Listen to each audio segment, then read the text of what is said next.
When you think of a teenager, you might imagine them lounging around on a couch, glued to their phone, and completely oblivious to their surroundings. This may be true for teens, but it is a growing problem for everybody, especially those who participate in social media. This, of course, does not include teens, but most adults and surprisingly children as well. Now, you might be thinking, what's the harm in scrolling through Facebook for a few minutes, or even liking a few pictures on Instagram? Social media is not the innocent or fun pastime that it is advertised to be, and there are hidden consequences to every swipe.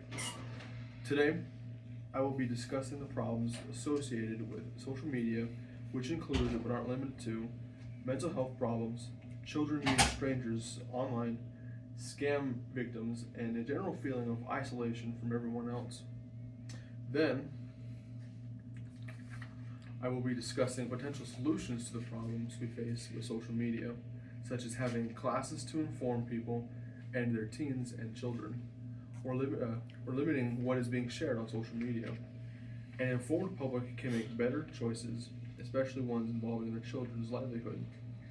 Now let's dive into some of the problems we face with social media. In recent years, mental health complications have been a growing issue in society, and social media has only magnified these problems. One prevalent mental health problem correlated with the use of social media is the increase of depression and anxiety, both of which are becoming too common. According to a study, the National Library of Medicine states that individuals who are involved in social media, games, texts, mobile phones, etc., are more likely to experience depression.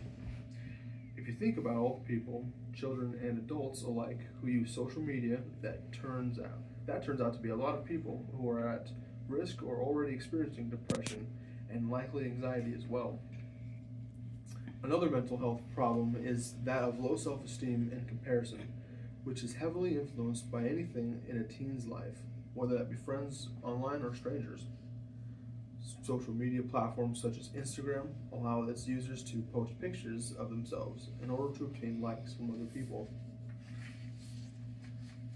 Naturally, if a teen does not get enough likes or approval from the other users, it can be devastating, especially since teenagers are already vulnerable. In a study done by Yale Medicine, teenage brains are very sensitive between the ages of 10 and 19, when identities and feelings of self-worth are forming. Therefore, allowing teens complete freedom on social media is more harmful than helpful, especially when they are in those developing years. In addition, when teens see other teens on social media who seem to appear better than them in one way or another, they start comparing themselves to others, bringing themselves down. In a famous quote by President Theodore Roosevelt, he states, "Comparison is the thief of joy," which implies that teenagers who compare themselves to others on social media are naturally going to bring themselves down, which might eventually turn into depression.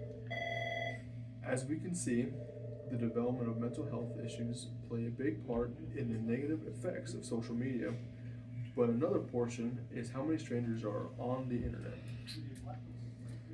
It is nearly impossible to know every single person on the planet due to that fact due to the fact that there's just too many people on the planet. So therefore, if teens and or children are spending time online with people that they know nothing about, this could be a concern, especially when it involves scamming.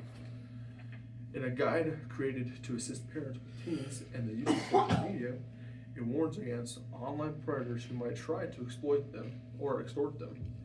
This is a very dangerous yet important aspect of social media that not a lot of people consider when letting their children or teens online.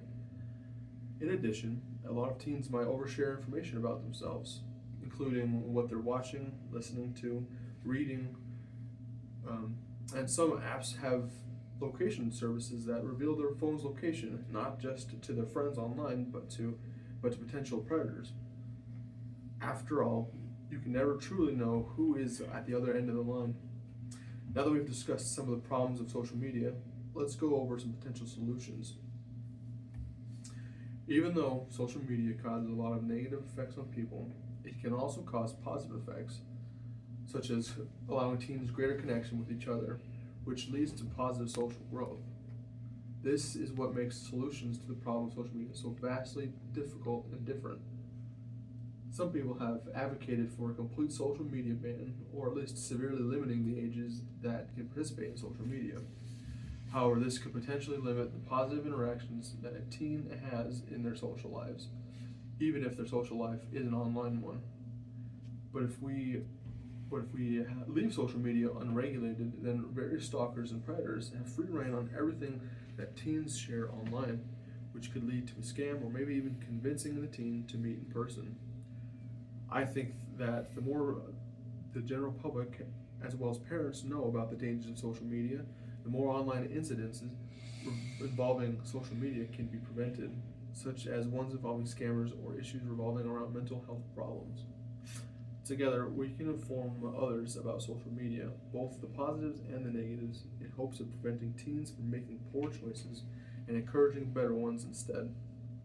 So today, I went over some of the problems associated with social media, which include various mental health problems, as well as strangers online who could be trying to take advantage of anyone who uses social media. In addition, I went over potential solutions, such as informing the public more about social media in order to protect our kids and teens.